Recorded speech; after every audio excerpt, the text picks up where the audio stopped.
नमस्कार, मैं हूं पंकज मटपाल और आज इस वीडियो में मैं दूंगा आपके कुछ सवालों के जवाब। तो शुरू करते हैं ये कार्यक्रम और लेते हैं एक-एक करके कुछ सवाल। पहला सवाल जो मैं ले रहा हूं ये पूछा है मिस्टर श्रीधरा केडिल्या ने। और श्रीधरा जी का सवाल ये है, पहले उन्होंने बताया है कि उनकी एज है 74 इयर्स और आपने कहा है कि 5 साल के लिए इन्वेस्ट करना है 5 लाख रुपए और कौन सा बेस्ट फंड रहेगा। और साथ ही ये भी कहा है कि I am able to face risk. देखिए अक्सर मैं देखता हूँ कि इन्वेस्टर्स ऐसा कहते हैं कि मैं रिस्क ले सकता हूँ, लेकिन अ, समझना बड़ा मुश्किल है कि रिस्क से आपका क्या मतलब है। देखिए, जब आप इक्विटी फंड्स में इन्वेस्ट करते हैं तो यहाँ पर उतार-चढ़ाव या जिसे हम कहते हैं वॉलेटिलिटी, ये रिस्क काफ़ी ज़्यादा होता है। और आप मतलब यदि कह रहे हैं कि इस फंड में रिस्क ज़्यादा होगा, इसका मतलब वहाँ पर उतार-चढ़ाव की संभावना अधिक होगी।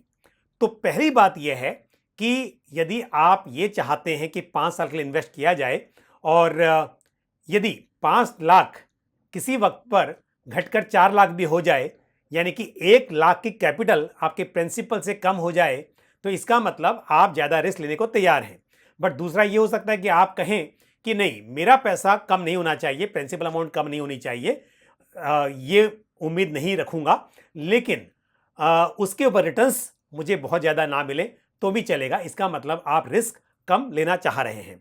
तो ऐसे कहना कि मैं रिस्क ज़्यादा ले सकता हूँ, बट इसको ये समझिए कि यदि आप अपनी कैपिटल पर जोखिम लेने को तैयार हैं, तब आपको ऐसा फंड लेना चाहिए जहाँ पर यदि ये रिस्क है कि आपका कैपिटल कम हो सकता है, तो ये भी उम्मीद करनी चाहिए कि वहाँ पर 5 साल में आपका पैसा 2 गुना 3 गुना भी हो सकता है।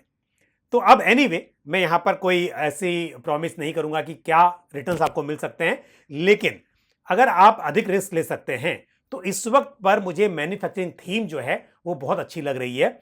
आप थीमेटिक फंड में इन्वेस्ट कर सकते हैं, जहाँ पर क्योंकि थीमेटिक फंड है तो यहाँ पर नैरो मैंडेट है, यानी कि मैन्युफैक्चरिंग से संबंधित जो कंपनीज़ हैं, उन्हीं में इन्वेस्ट किया जा सकता है। और जो गवर्नमेंट की पॉलिसीज़ हैं, उसके हिसाब से मुझे थीम काफ़ी अच्छी लग रही है। अधिक रिस्क, अच्छे रिटर्न्स की उम्मीद की जा सकती है। ऐसे में आप आईसीआईसीआई प्रूडेंशियल मैन्युफैक्चरिंग फंड और साथ ही क्वांट मैन्युफैक्चरिंग फंड, इस तरह के फंड्स में इन्वेस्ट कर सकते हैं। हाई रिस्क, हाई रिटर्न्स की उम्मीद यहाँ पर की जा सकती है। दूसरी चॉइस ये होगी जहाँ पर आप कहेंगे कि हाँ, मैं इक्विटी का रिस्क तो ले सकता हूँ, लेकिन फिर भी बहुत ज़्यादा यहाँ पर उतार-चढ़ाव की संभावना ना हो और 5 साल में ये उम्मीद तो की जाए रिटर्न्स कम मिलें या अधिक मिलें, कम से कम मेरा कैपिटल इरोड ना हो।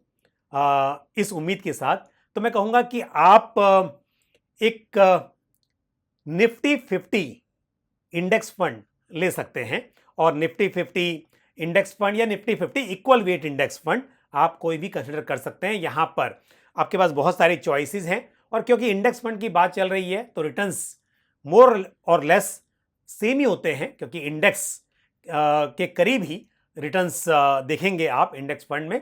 तो यहाँ पर again ICICI Prudential Nifty 50 index fund या Aditya Birla Sun Life Nifty 50 equal weight index fund, ये आप कंसिडर कर सकते हैं। अब आते हैं ऐसे फंड पर जहां पर जोखिम थोड़ा और भी कम रहने की संभावना है, और वो कैटेगरी है बैलेंस एडवांटेज फंड या डायनेमिक असेट एलोकेशन फंड।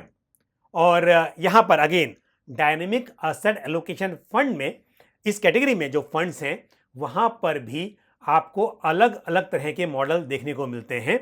और ऐसे में यदि आप कम जोखिम चाहते हैं और मॉडरेट रिटर्न्स चाहते हैं तो ICICI prudential balance advantage fund एक बहुत ही अच्छा फंड है इस कैटेगरी का।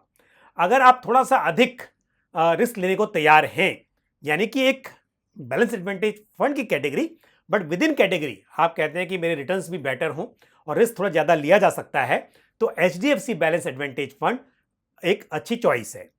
और यदि उसमें भी उस कैटेगरी में थोड़ा और भी अधिक रिस्क ले सकते हैं तो यहाँ पर quant dynamic asset allocation fund, ये भी एक अच्छी चॉइस है। तो अब आपके पास में मैंने बहुत से चॉइसेस बताई हैं, क्योंकि आपने जो अपना प्रोफाइल बताया, अपनी एज बताई, उस हिसाब से मैं एक ब्लाइंडली ऐसा नहीं कहूँगा कि आप एक थीमेटिक फंड में इन्वेस्ट कर लीजिए, हाई रिस्क हाई रिटर्न। हालांकि आपने कहा कि आप रिस्क ले सकते हैं, बट रिस्क की भी जो डेफिनेशन होती है वो इन्वेस्टर्स अपने हिसाब से उसे समझने की कोशिश करते हैं। तो मैंने बहुत विस्तार से आपको ये समझाया है, और अब आपके पास चॉइस है कि आप कौन सी स्कीम में इन्वेस्ट करना चाहेंगे। और आपको यदि और एडिशनल इन्फॉर्मेशन चाहिए तो आप अपना सवाल दोबारा से पोस्ट कर सकते हैं। बढ़ते हैं आगे और लेते हैं अगला सवाल जो पूछा है प्रथमेश राठी ने। प्रथमेश जी, आपने सवाल पूछा है कि जब इंटरनेशनल फंड्स में इन्वेस्ट करते हैं तो पैसा कहाँ जाता है। आपका डाउट ये है कि ऑलरेडी जो कैप है वो पूरा हो चुका है, यानी कि आरबीआई की जो लिमिट है, और उसके चलते हुए सेबी ने ऑलरेडी कहा था कि म्यूचुअल फंड्स को कि अब आगे वो और पैसा नहीं ले सकते, तो फिर फंड हाउसेस कैसे पैसा ले सकते हैं। तो देखिए, अगर इंटरनेशनल फंड में इन्वेस्ट करेंगे तो अल्टीमेटली पैसा तो इंटरनेशनल इक्विटी में जाएगा, अगर वो इक्विटी फंड है। तो यदि आप यूएस बेस्ड इंटरनेशनल फंड में इन्वेस्ट करेंगे तो अल्टीमेटली आपका पैसा, चाहे वो डायरेक्टली हो या फिर इनडायरेक्टली थ्रू ईटीएफ, वो पैसा जो होगा वो Microsoft, Tesla, Google, Amazon, Nvidia, Netflix, इस तरह की कंपनीज में इन्वेस्ट होगा। पर आपका जो सवाल है कि जो लिमिट को लेकर, तो क्या होता है कि वो फंड हाउसेस जहां पर वो देख रहे हैं कि हेडरूम है। हेडरूम का मतलब क्या है कि जैसे इन्वेस्टर इन्वेस्ट करते हैं तो रिडीम भी करते हैं, तो कई बार रिडेम्पशन की वजह से या फिर मार्केट में गिरावट की वजह से वो लिमिट जो होती है वहां पर थोड़ा सा स्कोप बन जाता है। तो जब हेडरूम यहां पर मिलता है तो उतना इन्वेस्टमेंट वो फंड हाउसेस उस स्कीम में और ले लेते हैं। तो आजकल आप देख रहे होंगे कि बहुत कम स्कीम्स हैं जहां पर पैसा लिया जा रहा है। मोस्ट ऑफ द स्कीम्स में अब इंटरनेशनल फंड में पैसा लेना बंद हो चुका है। तो यदि पैसा लिया जा रहा है तो इसका मतलब वो पैसा अल्टीमेटली इन्वेस्ट होगा इंटरनेशनल मार्केट में ही। बट ये है, जैसा मैंने कहा, कि अगर हेडरूम होगा तो ही पैसा फंड हाउस लेगा, अदरवाइज स्टॉप कर देगा। तो आपको चिंता करने की जरूरत बिल्कुल भी नहीं है। अगला सवाल जो मैं ले रहा हूं ये पूछा है दीक्षा ने, और आपका सवाल है कि एक एनएफओ क्लोज होने के कितने दिन के बाद उसमें इन्वेस्ट किया जा सकता है। तो यदि एक ओपन एंडेड फंड है या फिर कोई ईटीएफ है, तो एनएफओ क्लोज होने के विद इन 5 डेज वो दोबारा से कंटिन्यूअस सेल एंड परचेज के लिए ओपन हो जाता है। तो यानी कि आप जब भी एनएफओ क्लोज होता है उसके बाद विद इन 5 डेज, तो मैक्सिमम आप मैक्सिमम ये मानकर चलिए कि 5 वर्किंग डेज के बाद दोबारा से आप उसमें ट्रांजैक्शन कर पाएंगे। और अगला सवाल जो मैं ले रहा हूँ ये पूछा है अभिषिक्ता मुखर्जी ने, और आप जानना चाहते हैं 7 साल के लिए 2-3 फंड्स जहां पर आप एसआईपी कर सकें। तो बहुत सिंपल है, यदि नज़रिया आपका 7 साल का है तो एक तो आप मल्टी कैप फंड ले लीजिए, और मल्टी कैप कैटेगरी में कोटक मल्टी कैप फंड मेरे हिसाब से सही रहेगा, आप उसमें इन्वेस्ट कर लीजिए। साथ ही आप एक मिड कैप फंड भी अपने पोर्टफोलियो में शामिल कर सकते हैं, और मिड कैप के लिए Motilal Oswal mid cap fund एक सही चॉइस हो सकती है।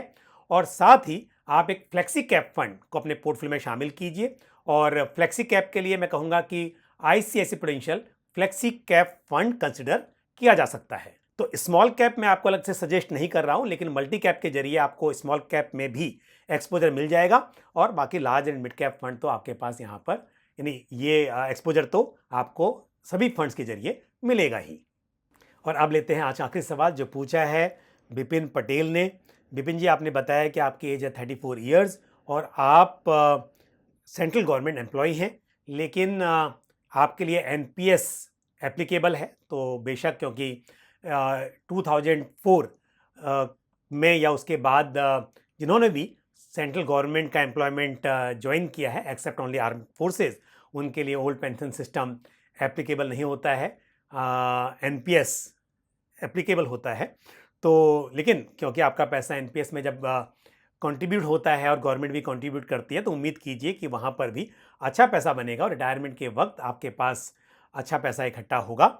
लेकिन यहाँ पर हम बात कर रहे हैं कि जो आपने म्यूचुअल फंड लिए हुए हैं वो कैसे हैं और आपका ऑब्जेक्टिव है 4 करोड़ रुपीस इकट्ठा करना। मैं कहूँगा कि 4 करोड़ नहीं, आप इससे भी ज़्यादा की प्लानिंग कीजिए, क्योंकि आप अभी 34 इयर्स के हैं और रिटायरमेंट की बात करें 60 इयर्स की एज हम मानकर चलें, तो उस वक्त इन्फ्लेशन के हिसाब से आपके पास 4 करोड़ नहीं बल्कि 8-10 करोड़ रुपया होना चाहिए। लेकिन चलिए हम बात करते हैं स्कीम्स की, और यहाँ पर आपके पास है Nippon India small cap fund, जहाँ पर 3000 रुपीज़ के एसआईपी कर रहे हैं आप।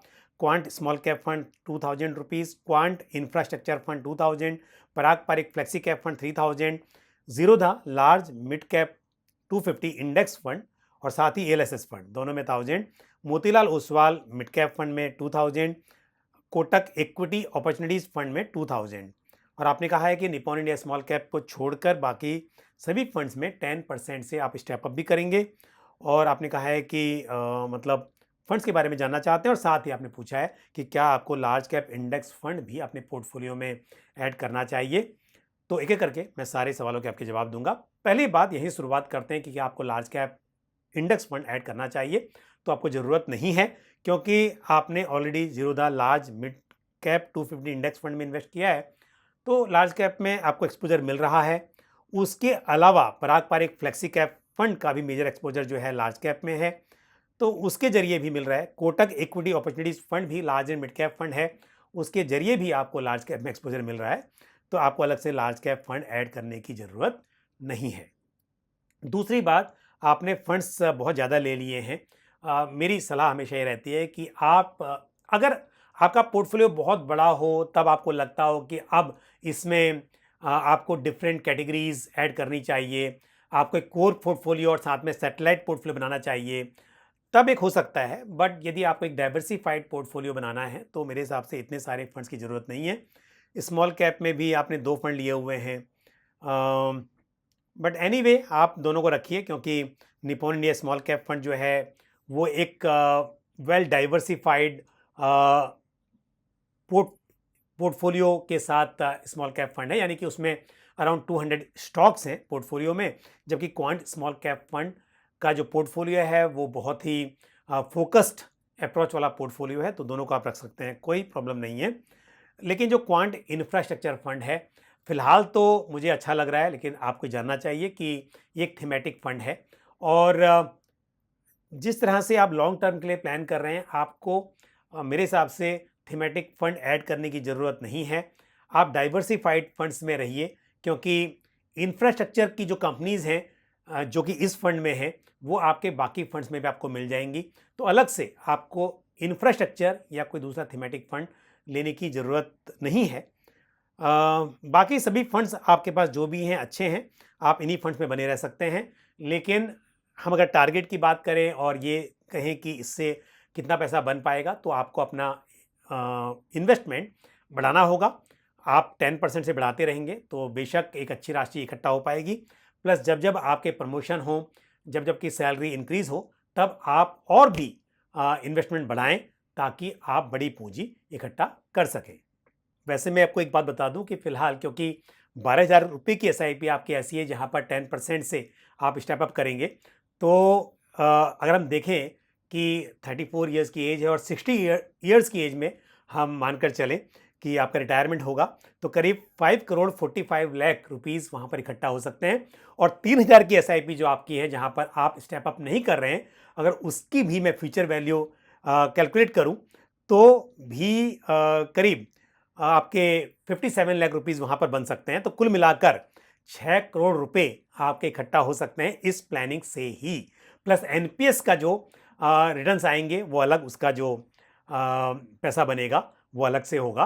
तो मैंने आपको कहा कि आपको 8-10 करोड़ रुपए का टारगेट रखना चाहिए।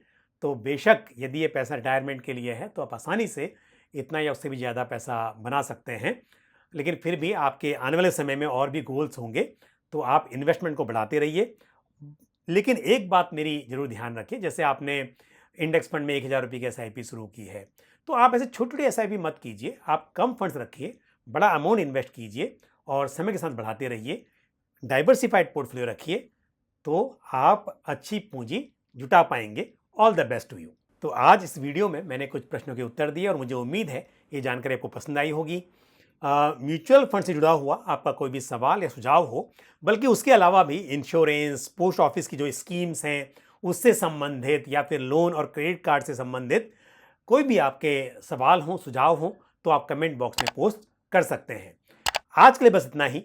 मुझे दीजिए इजाजत। अगले वीडियो में फिर किसी इंपॉर्टेंट टॉपिक के साथ या फिर आपके सवालों के जवाब के साथ आपसे मुलाकात होगी। Thank you. जय हिंद। म्यूचुअल फंड निवेश बाजार जोखिमों के अधीन है। योजना से संबंधित सभी दस्तावेजों को ध्यान से पढ़ें।